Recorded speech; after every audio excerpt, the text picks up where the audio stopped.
video is going over Amazon FBA vocabulary because I want to make sure that you know every single term, every word when building your Amazon FBA business. Okay, I don't want you lost in anything. All right. So the first word is prerequisites. This basically means a thing that is required prior condition to something else happening. So basically, this is the setup. Last video we went over the prerequisites, basically your business setup. Okay. Return on investment is basically used to evaluate what percentage are you profitable, okay? And if y'all remember, return on investment is profit, okay? Is my OneNote clean? Y'all see me clean this OneNote a lot. I'm sorry, y'all. Forgive me. All right, so it is ROI. Gotta remember this, all right? That's a big part of your business is ROI. At the end of the day, we're looking at ROI. We don't care about really anything else but ROI, okay? ROI is profit divided by cost. So if I'm profiting $25 on a product and this product cost me $100, all I have to do is go in my calculator, do 25 divided by 100.25. That means I'm making 25% on this product, okay? That is what ROI means, right? Vendor, okay? Your vendor is your supplier or your company, okay? Now, when you're doing wholesale, you are going to work with a lot of different vendors. You are going to have a lot of different wholesale accounts, okay? This is why I provide y'all with my Wi-Fi FBA supplier sheet.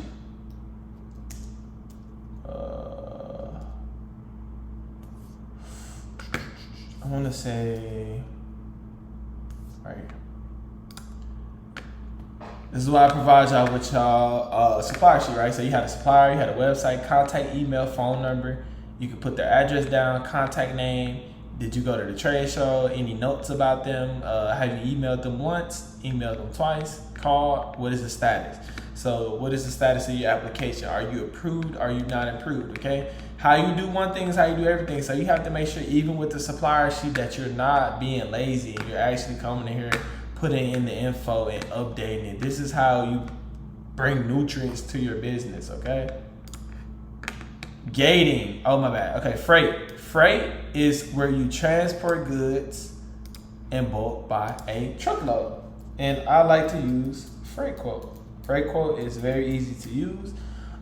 They're pretty good when you call in to talk to them. So if you ever have problems with, not knowing how to make your first, bring your first truck or whatever, you can always call them and contact them, as well as you can always get a quote. So you can say, hey, where am I shipping to? So I am in Miami Beach, and let's say my supplier's in Miami Beach and my supplier is in, who knows, Miami Beach as well. I mean, my bad, I'm sorry. My supplier's in Miami Beach, and let's say my prep center's in Miami Beach. So I put Miami Beach. Get an instant quote. Boom. Okay. Is this coming from a business? This is coming from a business. Okay.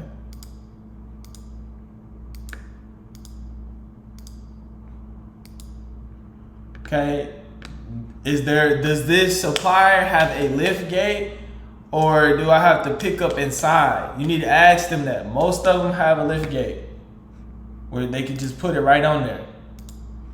If you're dealing with a spot, 9 times out of 10, they have a lift gate. Okay, when day are you requesting your load? All right, where is the load going? Is this going residential? So if you were sending this to yourself, what most FBA sellers do, but we do Wi-Fi FBA, so we want to send it to prep centers, and we want to make sure we never touch the product. That is the whole point. of doing this. So if you were to send it to your residential area and you would have boxes in your house and pack it up yourself, you would put residential. Or you would put business. This is going to another business. Okay, do they have a lift gate? 9 times out of 10, they have a lift gate. Okay, what items? Pallets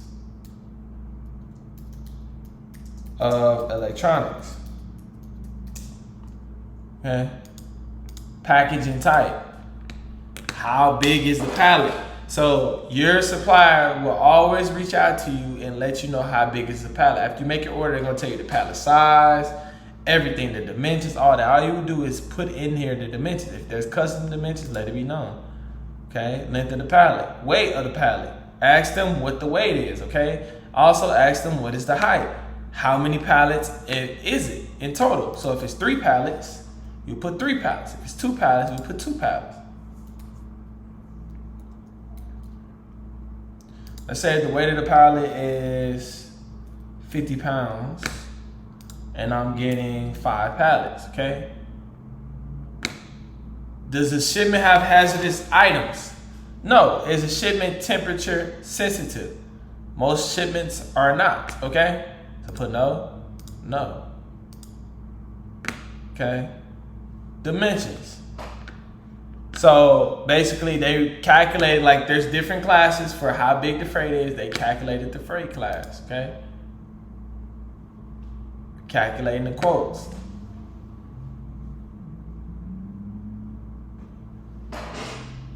Okay, this, we are unable to, if the issue persists, this might happen sometimes. So what I would do is I would contact them. And I could call them and let them know what I'm trying to do and get my quote if the quote does not work online. But y'all kind of get the whole concept of that, okay? All right, gating. Okay, gating is a process to where a third-party seller, like if you want to sell us, basically as sellers, right? If we wanted to sell a brand name product, we would need to apply and fulfill a certain criteria by Amazon, okay? So let's say if we wanted to sell a beauty product and we go on Amazon and it says request approval, well, we would have to request approval. If they deny us, they'll ask us what we need to get approved, and that is called being ungated, okay? Being ungated is being approved. Sometimes when you request approval, automatically, if you sold products in that category before, they'll just approve you like right away, okay? But that does not happen all the time, all right? IPI basically is your inventory performance index. This is basically the number that Amazon gives you to tell you how good your account health is, okay? IPI numbers range very large, okay? You wanna make sure your IPI is always above 450, all right? Next word, invoice. Invoice is basically a receipt of a bill, okay? So if you pay your supplier, after you pay them, they will send you an invoice receipt. When you do pay them, they send you an invoice. After you pay them, they give you an invoice receipt, okay? Next word, business entities, right? This is basically the organization created, right? So most of y'all will be creating an LLC, so that is your business entity, okay? The word unfulfillable, that basically means not to carry out or to make real. So basically that means that if you have unfulfillable inventory, which they do tell you sometimes on Amazon, that means that they cannot, fulfill the sale for some reason. It might be any reason, right? What you can do is you can send the products back to your home, and then from there you can list the same product on eBay. 9 times out of 10, if you're dealing with a product on Amazon and it is doing numbers like this, 100,000 per month, 9 times out of 10, it is also on eBay, probably doing at least 1/4 of that. And so you can sell the same product on eBay if it won't go on Amazon, okay? Metrics. So metrics is a method of measuring something. So when I say, hey, you need to look at your account metrics, you need to be looking at your IPI, how many sales are you getting, have your customer ask questions about the product. If your customer ever asks you questions, like for example, I used to have this car stereo and they used to ask me, hey, does this car stereo work for a 2005 Ford, right?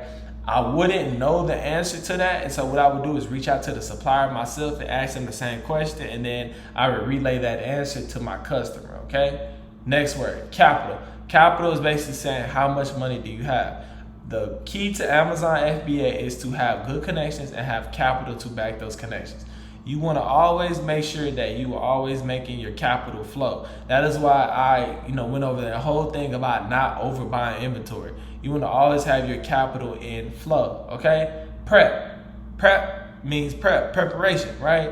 And so there are prep centers, and if you want to find a prep center, you can literally type in any city. So I can type in Miami Prep Center, right? And I got a place right here in Miami that a prep. I got a place right here that a prep. I have a place right here that a prep, right? And so the thing about prep is you want to make sure that your prep center is always close to your supplier. And then from there, if you can get your Amazon truck, everything will come out way cheaper. If your prep center is on the East Coast and you are ordering from your supplier on the West Coast, do not do that. Find a prep center on the West Coast. And when you find a prep center, let them know who you are. Talk to them. They are people just like you, okay? They want to build a relationship. They want you to keep using them. You got to realize these suppliers want you to keep spending money with them. These prep centers want you to keep using them. Freight Quote wants you to keep getting trucks, okay? So they're going to make it as easy as possible for you to get done what you want to get done. So don't be scared to be assertive and know what you want, all right? Next word is GHS, okay? This is basically a hazardous product, okay? And hold on. I go crazy sometimes.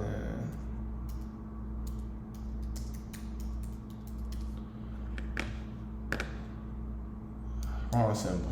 I don't even know what that is. GHS. All right. And so these are GHS symbols, and most of the time these are gated, but you want to stay away from products that have these, okay?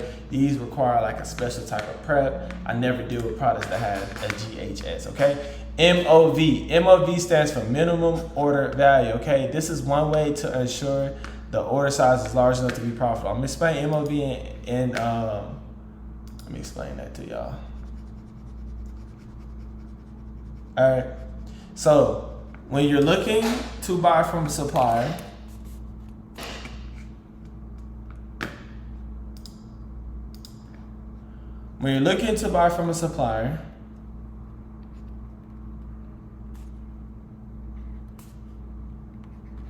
in bulk, they go by MOV and MOQ. Here's the difference. MOV is when the supplier says the minimum, because this is what it says, minimum order value, minimum order quantity. This basically says if a supplier has a pallet or any product, not even just a pallet, a product, and they say, hey, you have to spend at least $200 to order this product in bulk. The value, the money sign, like saying you have to spend an amount, is MOV, okay?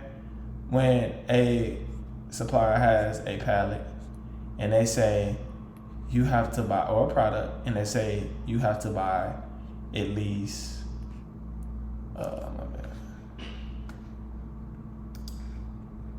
and they say, you have to buy at least 200 units.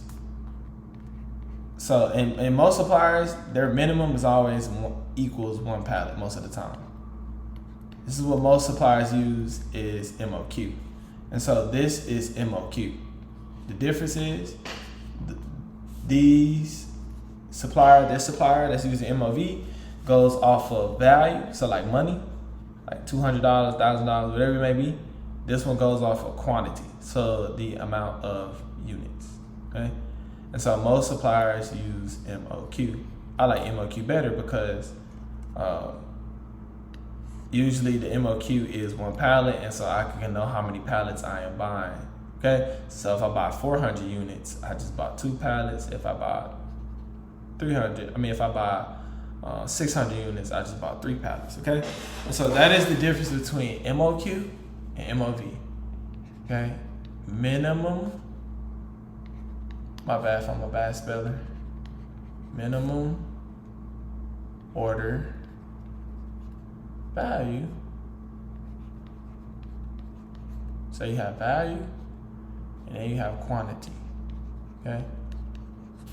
Value is the money sign, quantity is the units. Okay? And this is the minimum of like how much you have to buy to be able to even get this product from the supplier. All right. UPC. UPC is your universal product code. This is the code that everybody universally identifies this product by. Every product has a UPC. Okay? And you can go to details on Smart Scout and you will find the UPC of a product. Okay? This is the this is the code that everyone, doesn't matter what supplier we're at in the United States or in another country, this is the universal product code, the UPC, okay? Now that is different, which we're gonna go over, than the ASIN. The ASIN is the Amazon seller identification code, okay? And identification number. And basically what that means is this is the listing, the code for the listing of this product. Okay, so you can click this and it's gonna take you right to the listing of the product, right? And I scroll down and I can see, where is it at? Where's the valuable numbers? They always, right here, ASIN. So I can see the ASIN is right here. And the UPC should be, but I'm gonna show y'all the ASIN. Like if you come in here and you literally copy and paste the ASIN on Amazon.com, not the Vimeo video. Oh man, hold on. That's too funny. All right.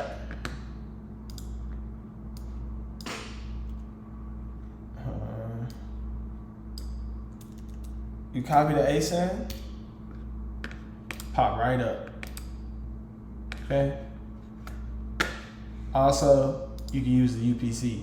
And so when you're finding a product that you want and you want the supplier to know exactly what product you want, give them the UPC. From there, they'll know what product you're talking about, okay? And if you want to be able to know what product it is on Amazon, well, let's use the ASIN. Okay, UPC is the code that everyone uses on the products, the barcode, okay?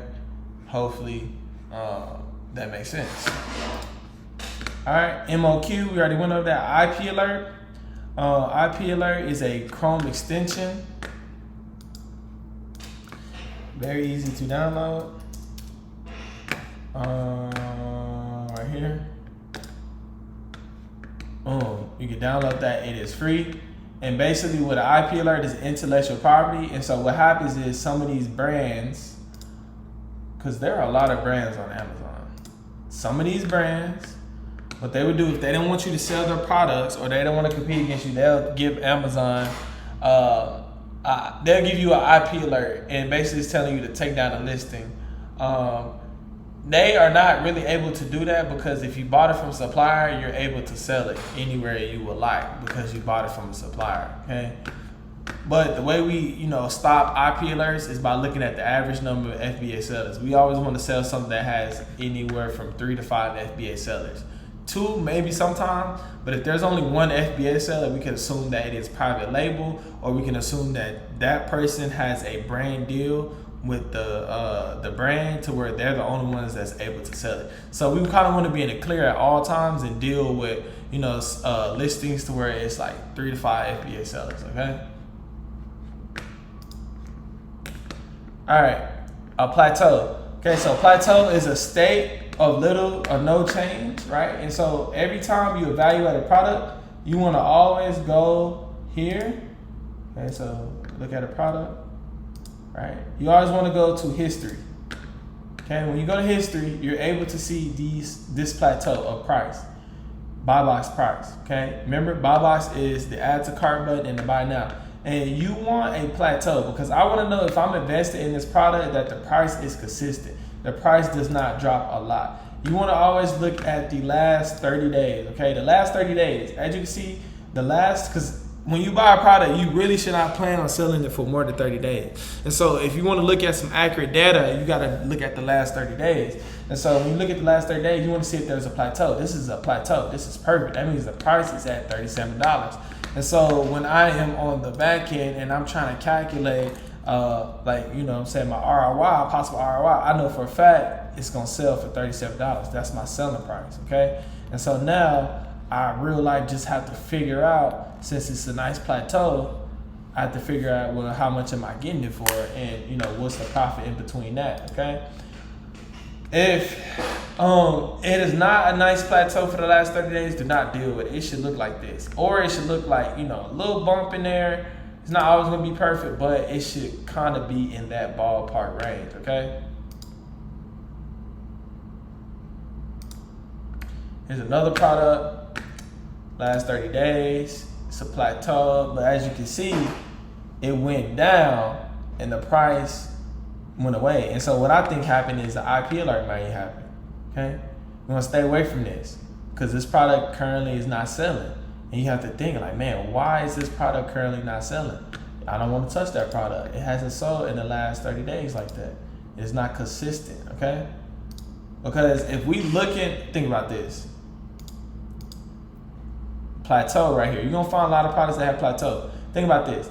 If we're looking at, you know, a product and we know how many sales it's gonna do, we know how many of those sales we can get with the buy box percentage, okay? When we look at the buy box percentage, we know how many of the sales we can get, and then we know that it's consistently selling at that particular price. When we look at, you know, the plateau, the history, from there we know if we're going to be able to sell it, and that is how you protect your investments completely, okay? And so you want to always make sure you look at the plateau, okay? ASIN is the standard identification number. My bad, I messed that up. Standard identification number, okay? It is a 10-digit code that identifies a product on Amazon. And this is the same code that I inputted here. Every product has one. I can just click details right here, and I can find out the ASIN, which is right here. Also, I can find out the UPC right here. Also, you may have the part number and model number. If you ever need to use that for a supplier to identify and let them know what product you're looking for, go ahead and do that, okay? All right, small parcel deliveries, okay, SPD. All right, SPD is basically like individual boxes. When you send individual boxes to Amazon, these are usually smaller shipments. And usually, you know, UPS, FedEx, whatever, local postal services pick this up, all right? When you go to create a shipment plan inside of Amazon, which I'm gonna teach you how to do, you go create a shipment plan. It's gonna ask you, do you wanna do SPD or LTL? LTL is less than truckload, okay? If you have a small little box, it goes SPD. If you have a couple small little boxes, SPD, okay? Less than 50 pounds. Less than 50 pounds, okay? Now, if you have a big old pallet, that's LTL, right? And when you create any shipment plan, or even with your freight quote, they're gonna ask for the dimensions. You put the dimensions in there. You ask the supplier for the dimensions, okay? This is LTL. This is more than 50 pounds, okay? That is basically how that works, okay? BSR. BSR stands for bestseller rank, okay? Bestseller rank is sometimes called sales rank. This is the score that is assigned to a product based on how much it's selling, right? You can always know the BSR right here. It says rank 8,000, okay? The higher the number, the less it sells in this particular category, okay? And so you have BSR all the way. We have BSR, what is it? It's probably gonna pop up. It doesn't even pop up. The BSR doesn't even pop up, but there are like BSR 100,000, and then you have, you know, BSR 24,000 in books, and then you have, let me show you. You have like low BSR, like 1. Like this is the number 1 selling product for PlayStation game. 1, 3, 50. I don't. Some people look at BSR when trying to sell. So I don't. I just look at monthly revenue. How much is it doing per month? The number of sellers, my competition. Okay. Then I look at the details. I look at how much I'm going to invest. So let's say if I'm investing less than like 100,000 with this product, so I know I'm gonna get like a low percentage of sales. I do that times how many monthly units, and then I see how much I'm going to sell. Okay, I don't really look at sales. It doesn't really matter to me because I'm looking at how much profit it does, and then once I do that, I'm then looking at, you know, what's the history? Is there a plateau? What does the plateau look like? Like this right here is not consistent. Like what happens during these days? Like who knows? It's not consistent, okay? That is what I look like. I mean, that's what I said, that's what I look like. That's what I look at, okay? That is BSR. Liquidator. So liquidator is the process of liquidating the business. So basically what a liquidator does is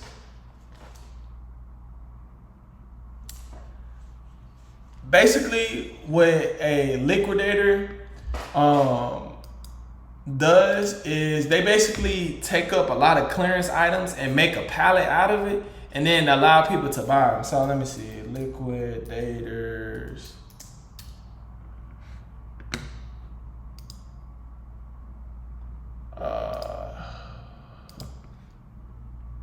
I don't know why I went to images.